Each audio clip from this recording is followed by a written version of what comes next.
Hello and welcome to Hands On. Today we're going to be looking at the Skagen, and let me get this right, 233XLTTN wristwatch. It also goes by the Grenin and it comes in multiple colours. The one you see before you today obviously is the blue one. So let's dive into it.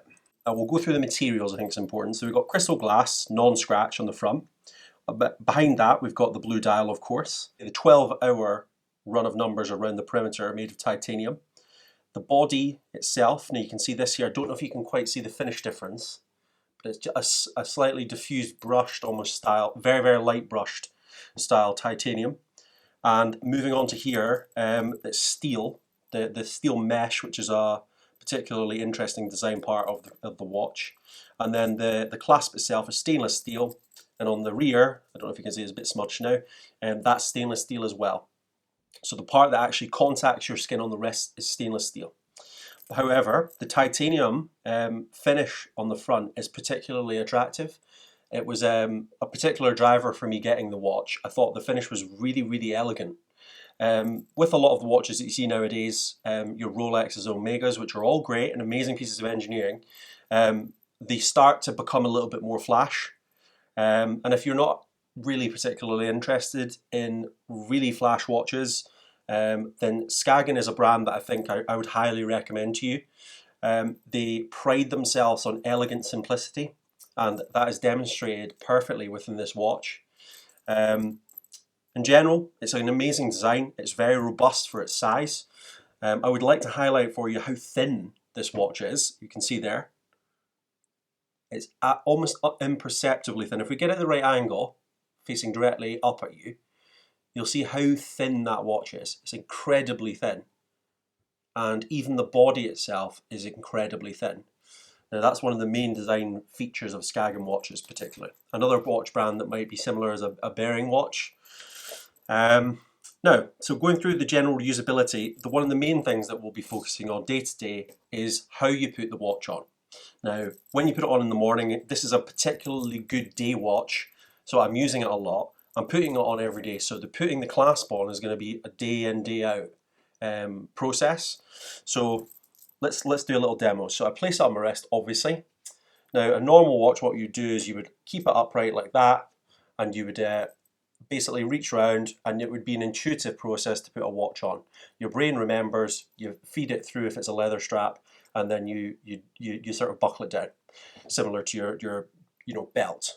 Whereas this one has I would say a patented Skagen clasp, which means that it can be a little bit more tricky. That's one thing that you will have to get used to with this watch if you decide to buy it. What I tend to do is I put my thumb down here on the wrist until I get the clasp there.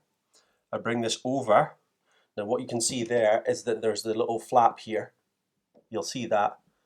And I basically bring this up, and there's a little, I don't know if you can really see that there, but there's a little hook along this bit here, and that hooks onto the other clasp on the opposing side.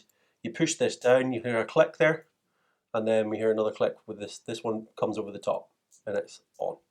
Now, at that point, that's not coming off because it's a very well designed clasp, but the very nature of it is that it's a particularly difficult clasp to get on.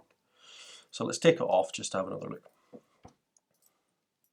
So generally, as I said, it's a very elegant watch. It's a pretty simple watch. It's not overly complicated. It's very easy to read. The background, particularly with the blue dial, with the titanium numbers, it's very, very easy to read. You've also at the 6 o'clock point got a date box. Obviously that's just dictated by the single wheel on the side. It's a 3-arm movement, so you've got your second reading as well, which is useful. On the wrist it feels very, very comfortable. And overall it's a very, very nice watch. Now another thing that is interesting about this is you can adjust it very, very simply. Now here, in here you'll see the section here for leveraging up. Now I'm going to just do a closer demonstration just so you can see that. Okay, so now we can see the adjustment process for the strap. So I'm going to flip it over, and you can see that we've got the clasp on this side here, and you can see a range of notches. Now if we bring that back over, if we open this up to make the adjustment, it's very simple. Now you can see there's a little gap just in there, and that is what you're going to use to make your adjustment. Now, as long as you've got an implement, something strong enough that you can fit into that gap, you can leverage the bar open, and then you can make the adjustment, and then you have to just click it back once you've made the adjustment. So I'm going to demonstrate that now. Okay. So if I just leverage that, you hear the click.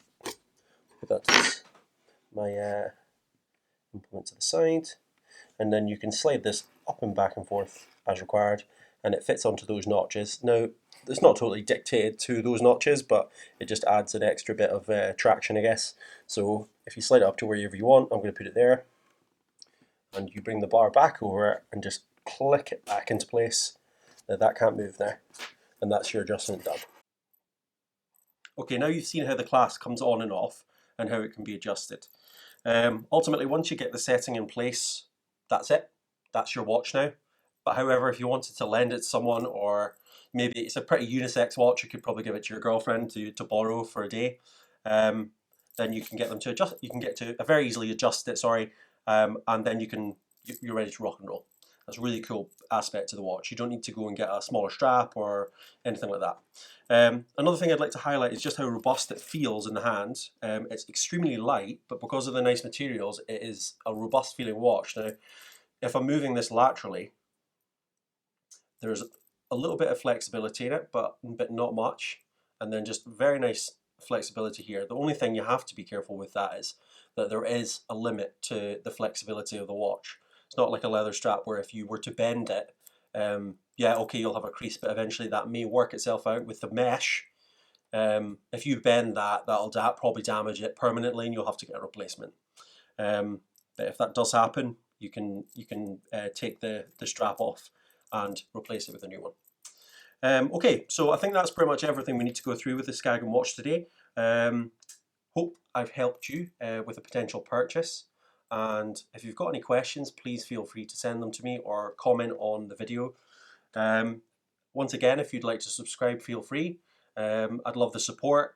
Thank you very much. This has been Tom for Hands On. Goodbye.